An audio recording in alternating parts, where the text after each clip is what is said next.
What is up guys, Arolf here back again with another video, and today we'll be taking a look at the Marvel Legends Thor Love and Thunder Gorr. This is Build-A-Figure Korg, so let's get into it. So now taking a look around the packaging, Legend Series, Broken Mjolnir, Marvel's Korg, Thor Love and Thunder logo with Gorr's name down there, pictures on both sides, same picture on the back with a brief description, so pause if you want to look and read at those, UPC, scan if you want it, and without further ado, let's get into it.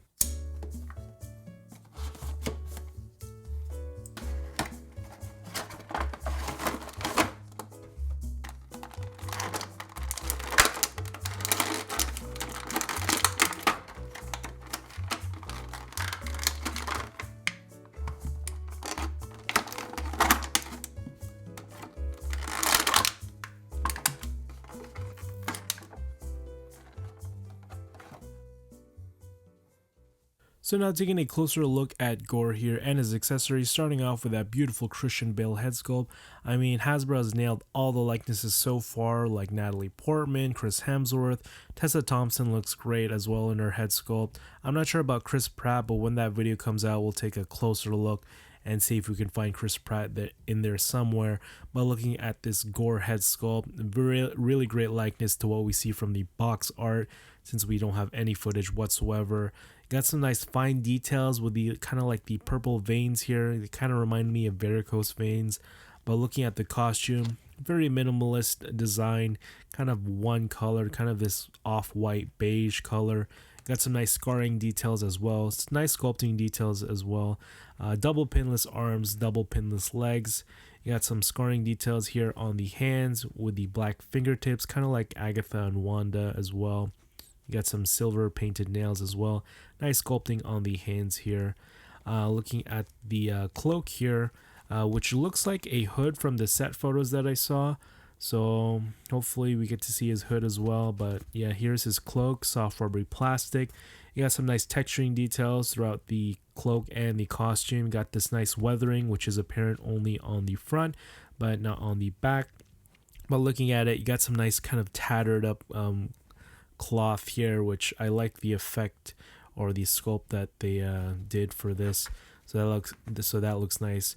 But looking at it, very minimalist costume. Kind of got this little wrap here on his waist, which does move independently when you're rotating kind of the upper torso here, which is a ball joint.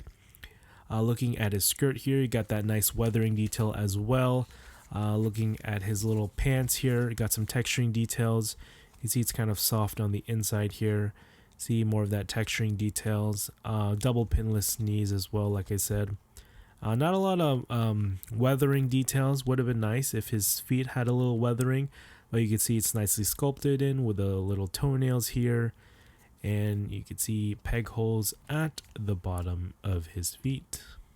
And if you really want to, you could pop off the torso here and remove the skirt piece, and it looks pretty good. You could see Hasbro added some sculpting details as well. It's very interesting. Very loosey-goosey in the upper torso here, so giving it a little dance here, you can see how loose Gorr is. I don't know if it's just my copy. Hopefully it's just my copy, and you don't have to encounter this QC problem. And Gorr also includes the right leg of Korg here. Gorr, Korg, oh my gosh, Korg. Looking at both of the legs here. There it is, right and left. So now taking a look at Gorr's one and only accessory, you got the Ebony Blade, Necrosword, property of Sony, I don't know. But whatever it is in the movie, I can't wait to see him use it, butchering these gods. You got some paint details on the handle, which is brown, kind of this leathery paint detail. Got some nice details on the sword. One thing to mention about the handle is that it tends to rub off on the hand here, so when you're removing it and putting it on, just be careful. The paint rubs off pretty easily on mine, and it's made out of this plastic here, not soft rubbery plastic, it's just regular plastic. So yeah. So now taking a look at Gorr's articulation here, starting off with the head. The head is on a double ball peg or a dumbbell joint, so it does rotate all the way around. It can look up that far, which is pretty decent. Without the hinge, it makes it for a more cleaner look when articulating or for posing for pictures. He can move down that much. You get some tilty shifty head movement, a little head wobble, 360-degree rotation of course, and a little forward and back head bump in action right there. Now the arms here, they do rotate all the way around. They bend outward that far, a little over 90 degrees, which is good. You get inward motion that much. He also has a bicep swivel, double jointed elbows right there. Pretty good. The wrists here do rotate all the way around. They move up and down, kind of the roll of the dice motion as well. On the other hand here, you get a hinge, so it does rotate all the way around. It hinges up and hinges down. The torso here, like I said before, has a ball joint and it's very loose, so you can bend forward that far, can bend back quite a bit, like right there. Now one thing to mention is it kind of supports it without having it move around from that little wrap piece around his abdomen, but you could see some regular usual ball joint movements right there. Legs can move forward that far, so he can't sit down, which is it's just expected with these types of figures. He can move back a little bit. He also has an upper thigh swivel, double jointed knees, which are incredibly stiff right there. Kind of got that weird bend, but you wouldn't see him kneeling down for some poses. You can see it kind of stresses up right there when bending the knees all the way. His feet here are on hinges, so they hinge down, they hinge up.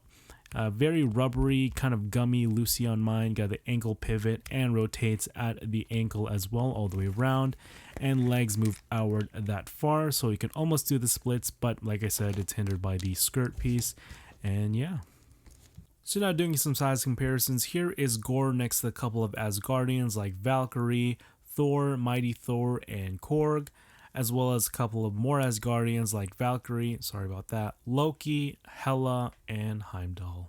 So overall, I think this is an okay figure. I mean, they really nailed the likeness to Christian Bale, and it looks very good from what we see compared to the promotional art, even though we haven't seen this guy in action or haven't seen any promotional images other than the box art from the toys, so I can't really say if this is a good figure or not. I think it's an okay figure.